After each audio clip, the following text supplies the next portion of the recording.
Like every walk of life, the red tape, the regulation has grown significantly around farming in recent years. And I farm myself, and I think most in the farm community would love to see a lot of this nonsense cut out and make things a lot simpler. So what has happened here is the Minister for Housing, Local Government and Heritage, my party colleague James Brown, he's brought forward planning exemptions. So it's going to make it an awful lot easier to build a shed in which to house your animals in winter, and also standalone slurry storage. So, like, these are things that they're absolutely essential on farms, and yet for many years farmers have had to go through rigmaroles of planning, going off trying to get grants. It's convoluted, excessively convoluted. So bringing in these exemptions means that, subject to, of course, you have to build them to a certain specification. You can't just dig a hole and pour concrete into it. There has to be specification. That's fine. I think everyone accepts that. But now, with planning exemption, it means that once you're within that specification, you will not need to apply for planning. You won't have the neighbour over the ditch objecting to you. You won't have a bore plan all that. You can just go and build this essential infrastructure. So it's good news. I was in the debate the other night in the Dáil where this was being discussed, and there was a quality debate going on. I heard TDs from different parties who understand farming and rural life speak about how important this is. I also heard some nonsense stuff from people who do not understand farming talking about the environmental risks of this. Can I just say on the radio that not having storage for slurry, that's an environmental risk.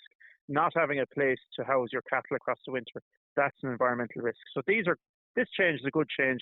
It should be welcomed by everyone, whether you're pro-farming, pro-environment or pro-both. And it cuts out a lot of the nonsense and red tape. As you said there about the environmental side of it, it is something where it wouldn't really do to have farmers applying for retention permission, because if in the unfortunate circumstance something was wrong and then you had to disassemble, knock down, amend your slurry container, even your animal shed, you're discommoding your farm. First of all, you're discommoding your livestock, and in the interest of applying for planning permission, some people just can't wait those timelines. Yeah, a lot of people to this day still apply for retention. Now, it always carries a risk. There is a risk with retention. We've seen some very high profile cases up the country in recent months that they related to retention cases for housing. But bottom line is, if someone needs planning, apply for it in the first instance. Don't build something and retrospectively try to fix it with a retention planning. Get planning in the first place. Now, with this new regulation signed in, there will be no need for that. Now, obviously, farmers need, you need to talk to your engineer, whoever's doing your shed. You need to be within the square footage of what's exempt. But if you are, on you go and you can build it. The reality is not, particularly the storage of slurry, I should say. That's a very big thing. The weather's getting wetter.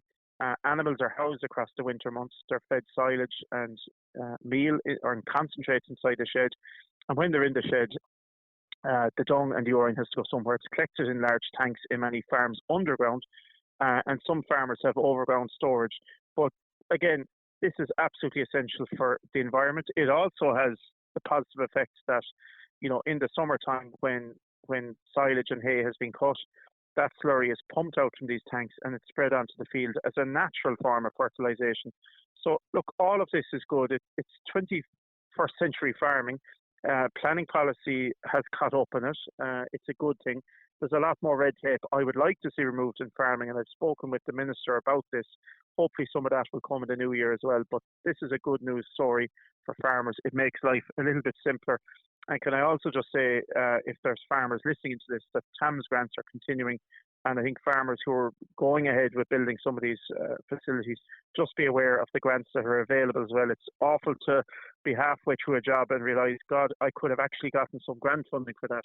So just to be aware with your farm planner and engineer of what's available, and apply for everything you can apply for. Make it a lot simpler for yourself if you can.